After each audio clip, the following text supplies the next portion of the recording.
This is Cindy Burnett, and you are listening to the new Thoughts from a Page podcast. I love all things bookish. I run a Bookstagram account called Thoughts from a Page. I write 2 book columns called Buzz Reads and Page Turners for a local Houston publication called The Buzz Magazines, and I co-operate a literary salon here in Houston called Conversations from a Page. We are currently on Zoom, so check us out at cfapage.net. Thanks so much for listening. I hope you enjoy the show. Today, Pulitzer Prize winner Eyre is here to visit with me. I listened to his book, Death in Mudlick, on a road trip, and I found it both gripping and absolutely heartbreaking. I believe it is a must-read because it exposes the true underpinnings of our country's opioid epidemic. Eyre has been a reporter at the Charleston Gazette-Mail since 1998. In 2017, his investigation into massive shipments of opioids to West Virginia's southern coal fields was awarded a Pulitzer Prize. He lives in Charleston, West Virginia, with his wife and son. Now, let's get to it. I am very pleased to be interviewing Eyre today, the author of Death in Mudlick, a coal country fight against the drug companies that delivered the opioid epidemic. Thank you for agreeing to come on my podcast, Eyre. How are you today?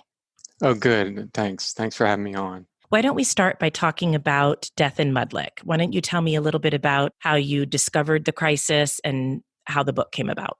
Well, it really boils down to it's mostly about a crusading lawyer and a reporter, small town reporter. I worked at a very small paper, and an ex-con who had a drug peddling past. And it was how we sort of banded together and uncovered how these giant drug corporations had ignited an epidemic by flooding small town America with billions of opioid painkillers. People that have read the book say the best way to describe it is part Aaron Brockovich and part Spotlight. Spotlight being the focus on the Boston Globe and newspapers, and Brockovich, the one woman taking on the big companies. And the book starts out in 2005 with a woman named Debbie Priest, and she has a brother named Bull Priest who has who overdoses and dies on OxyContin.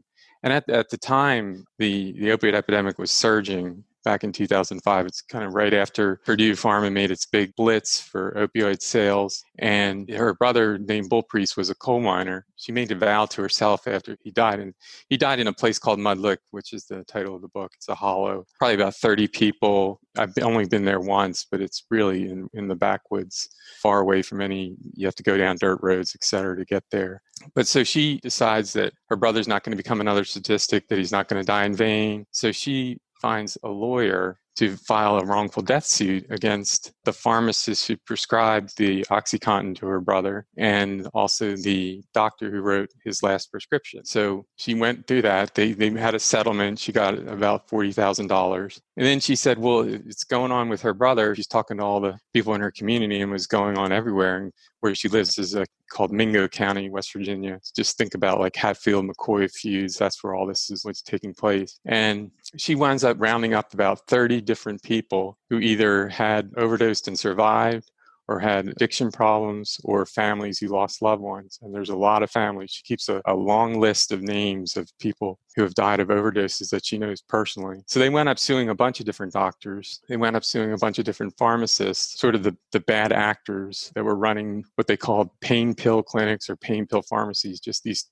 pharmacies that are churning out hundreds of prescriptions, dispensing hundreds of prescriptions a day, and doctors writing hundreds of prescriptions. Some said one every minute at one particular clinic. So she does that. That case is actually still going on now, and this is 15 years later. But as part of that, she then got with her lawyer. His name was Jim Cagle. They discussed, where to go next. And she said, well, I want to know where all these pills are coming from. Who's bringing them to our towns? And she thought, as I would have thought, maybe it was like FedEx or UPS or the U.S. Postal Service. So she got in her car. She went to a pharmacy across the river into Kentucky, and she wound up tailing one of these delivery drivers that was bringing drugs into the community. And she followed the driver throughout the county, and she wound up having the lone police officer in the town where she lives asked him to run the plate, and it was registered at a company she never heard of, which is called Cardinal Health. And it turns out Cardinal Health is one of the biggest drug distributors in the country.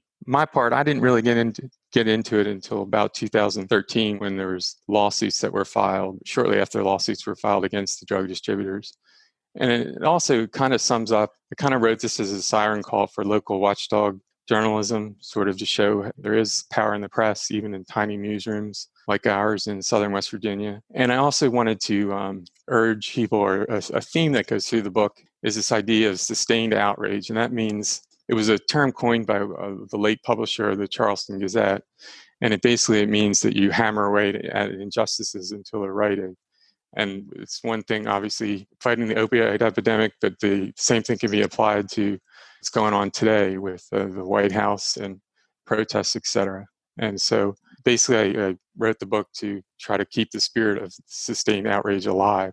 Well, the sustained outrage, I did see that throughout the book as I was listening to it. I did the book as an audiobook on a road trip, but I agree with you. I feel like it very much resonates with the idea of the Trump administration and just some of the things going on. And it's hard sometimes to sustain the outrage. You get upset at first, and then you just sort of get worn down by it all. And so that is important, to stay upset and to pursue it through the end. Yeah, I mean, it's really about resilience, overcoming the odds, and holding the powerful accountable. You know, we basically, all of us, we took on, I mean, these are all in the top 20 in the Fortune 500, just enormous companies. And we also, a lot of my coverage was about failures of the federal regulators, like the Drug Enforcement Administration, that only had 2 agents in the entire state of West Virginia during the height of the opioid crisis that were working on stopping diversion of drugs from getting onto the black market. Best case scenario, their heads in the sand, and the worst case scenario, they were complicit with the companies that were making billions and billions of dollars off the sales of these pills. Well, that was the frustrating thing to me, was you looking at it and there are so many people that are doing wrong, from those doctors that are prescribing way too many pills, from these pharmacies that must know they're doing wrong when they're constantly dispensing pills, to the distributors, to the drug manufacturers themselves, the government, the guy that, I think he was the attorney general in West Virginia. Is that correct? Yes, yeah. They all were complicit and behaving horribly. It was depressing, that side of human nature. Yeah, there's a scene in the book where one of the state police gives a deposition, and he's asked about talking, just like you said, you have all these different layers of people that are involved, all these different layers of people doing something wrong and misconduct. And he said it's really not much different from a cartel. This is just a legal cartel. You know, they said that the way this thing was set up, that it was almost like this whole system was set up by Pablo Escobar, or who's the other guy, El Chapo. It's just all the gears had to work in place. And now that things are, you know, there's been a light shine on this, everybody's pointing the finger at somebody else, and nobody wants to take the blame.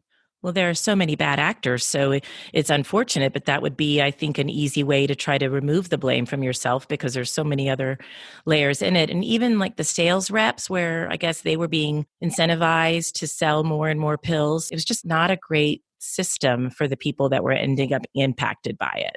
You mentioned the sales force. I mean, they were just everywhere, and you even had some doctors were strictly out for profit to make money, but you had some legitimate doctors who were being told that OxyContin was not addictive, and that if they didn't prescribe it, they'd face malpractice suits. So there's a lot of good doctors that got swept on this, but then of course there was a lot of bad doctors that worked at these pill mill clinics where people lined up around the block and came in. As long as they had cash, they could get a prescription for anything they wanted. That's right. I had forgotten about that part of the doctors who were actually trying to be helpful and were being told that it was not something that people could be addicted to. I just, all the way around, there were a lot of bad actors. And one thing that really struck me was you managed to take so much detail and so many numbers and facts and distill it down to a very readable narrative. And I just thought that was great. It must have taken a lot of time and effort to get it into that type of format. What do you hope your readers take away from this book? Well, I guess it would be that in some cases the underdogs can win. That, well, so I guess, you know, sometimes the persistence pays off, and I say sometimes because sometimes it doesn't. And sometimes you can make a difference, and all it really takes is a little sustained outrage.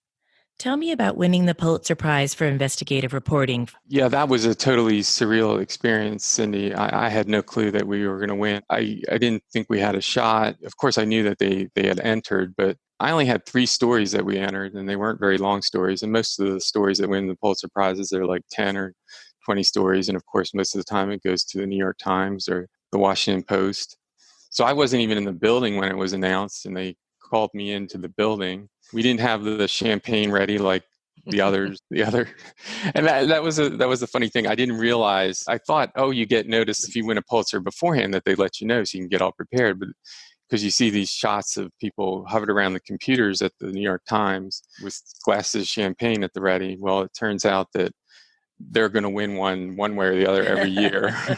So they're just ready every year with their champagne. And this is the first in the history of the Charleston Gazette. So, well, that had to be so exciting. Is there a ceremony? I'm not familiar with actually the awarding of it. Is there a ceremony for it, or they announce it and publish it? How does that all work? Yeah, it's really low key. They have a ceremony at Columbia. You don't have to give speeches, though they don't let you give speeches. It's just a luncheon, and you go up and you get your certificate of award. Yeah, it's about an hour, and then you go outside and take a picture, and then you leave. But there's no pomp and circumstance. There's no bands. There's no speeches, which is fine by me because I'm not much of a speech maker. Well, and the speeches can really make those things a lot longer. So it's probably better that there aren't speeches. 4 hours later, you'd still be going, I'd like to get my award. I went to one a couple days before it had won another award, and you're exactly right. Some people tend to really go on and on and on, especially because they don't have, you need like the music to tell you when your time's up, like they do at the Oscars. That's actually exactly what I was just going to say. They don't have the music to race them off the stage. So maybe they need to implement that. Well, congratulations, by the way. I don't think I said that because that's really quite an honor. Well, thanks. Again, it was surreal, and I don't even think it has sunk in. Are you working on anything at the present that you would like to share with me? Actually, I've been working on an essay, something new I found out a couple weeks ago. There was a document that had been under seal in the national opioid litigation case that's based out of Cleveland, where they've consolidated 3,000 cases. And those 3,000 cases all were spawned by this one case in, the lawsuits against the distributors in then Kermit, West Virginia, which we haven't talked about. Maybe we could talk about that a little bit. But so there was this email that was circulated by this company called AmerisourceBergen, which is the second largest drug distributor in the country. And it was a song that made fun of quote unquote pillbillies who were addicted to OxyContin, and it was sung to the tune of the Beverly Hillbillies. When this email was circulated by these company executives, we were having 600, 700 people dying a year of opioid overdoses. So they were sort of laughing at us behind our back at our expense. It boggles the mind what people will do. And you don't know if it's just that they've removed themselves from it or they're not thinking about those people as people, but it's very hard to understand how that could happen. Yeah, they're sitting in their offices in Philadelphia, and I'm actually a native of the Philadelphia region. And I mean, it really boils down to they were mocking us, they're having a laugh at our expense, and people were dying. And they were making billions of dollars. They were shipping billions and billions of pills, not just to West Virginia, but to small towns across America, to counties. When we put two and two together, I mean, we did maps of where the most pills were shipped, and we did maps of where where they had the largest number, the highest percentage of overdoses on a per capita basis, and those counties lined up almost exactly the same. At one point, we had, I think, of the top 15 counties with overdose deaths in the country, 10 of them were in West Virginia, the others being Eastern Kentucky, Eastern Tennessee, and there was one county in Utah. It was actually a mining county. There seemed to be a link with the mining industry. Well, it's a very hard job, and I would guess injuries are probably very prevalent. Mm-hmm. But I remember there were a lot of numbers to keep up with because there's so many pills going so many places. But one of the ones that stuck with me was that 9 million pain pills in 2 years were sent to a town of 382 people and to that Save Right pharmacy in Kermit. And you just think, how did that happen? Yeah, and that's where Debbie Priest has a house. It's just a little small town. You're through it in about 5 or 10 minutes. And the pharmacy is just like a little shoebox. It's a cinder block building, no bigger than a quarter the size of a fast food restaurant. Here you have, and I saw on the surveillance tapes that our lawyer gave me. I mean, you had literally cars, backed up down the highway. You had people trading pills in the parking lot. You had distributors coming in and unloading dollies and dollies of drugs. I mean, it got so bad at one point that the owner, people were starting to complain about the waits because they were not only coming from Kentucky, and they were coming from Ohio and Pennsylvania and even as far away as North Carolina and Florida. And they were getting sick of the wait times, so that the owner of the pharmacy put a camper trailer type thing out in the parking lot, and then he just started selling hot dogs and hamburgers, and then inside they gave away free hot buttered popcorn. And the subpoenas were startling when we looked at before they raided the pharmacy. They did eventually raid the pharmacy, shut it down, and then it reopened, and they resumed shipments, and then they were shut down again when the guy went to prison. They just described this idea of bags being hurled over the counter, prescriptions, literally throwing them, and the cash register was so full of money they could never even get it closed. So it was just out of control, and nobody was doing anything to stop it. That's when truth is stranger than fiction. I mean, you couldn't make this stuff up. If you tried to write a fictional story and described all that, people would be like, that is so unrealistic. But in fact, it was actually happening. Yeah, it is the stuff of fiction, but it was real life here. And, we really suffered the consequences. While this pharmacist making like $6.5 million a year, people were literally taking too much of the medication, getting hooked, and then ultimately dying. Well, I'm very glad that you brought the story to the public, because I do think it's a very relevant story, and the crisis is all over the country. And so it's nice to have the light shined on it, hard as it was at times to read. I mean, I would tear up at times because I just thought, these poor people, and it's just crazy. And at other times I was exclaiming, how can this be? So, I mean, it was definitely very great read, but a hard read. And I just very much appreciate that all of your time and effort to get the book out there. Well, thanks. Not easy talking about death and everything, but there's this sort of a shining light on it. The idea that, I don't know if you call it a win, but we exposed what they were doing. We unveiled the legal cartel, so to speak, and I think it kind of changed the trajectory of what was before. Everybody wanted to blame only the addict. It's their own fault. This is what they do. They're poor people. Who cares? And now there's sort of the start, or the seeds of the epidemic were actually sown by big pharma and these distributors, and of course the doctors and the pharmacists. And I think that's kind of changed the whole specter of the opioid epidemic. Well, before we wrap up, I would love to hear about some of your recent recommendations for books that you've liked, that you've read recently and really enjoyed. Well, my favorite author is T.C. Boyle, and he wrote a book about a year ago called The Relive Box, a short story collection. I love fiction short stories. I'll read his novels too, and other novels, but he seems to be the master of the short story. He mixes humor and into his writing. I love the pace, and I think he wrote once that you've got to grab the reader by the throat in the beginning and hold it there till the end. And he does that. His writing really sparkles in my mind.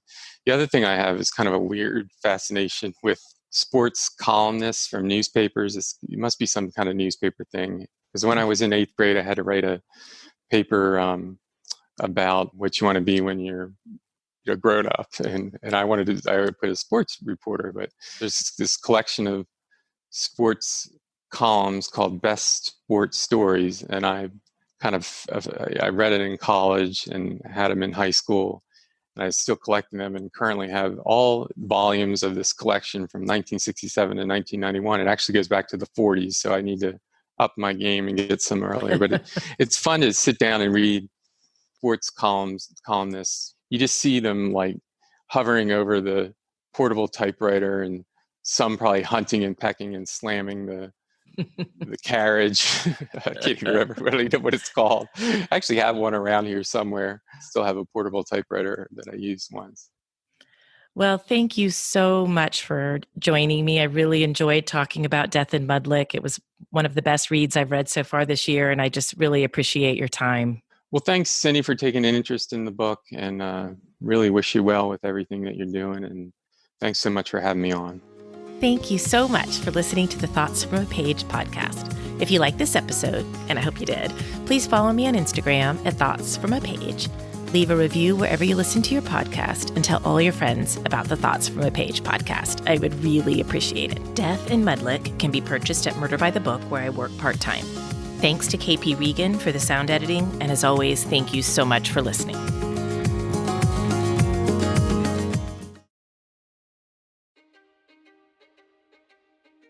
History is complicated.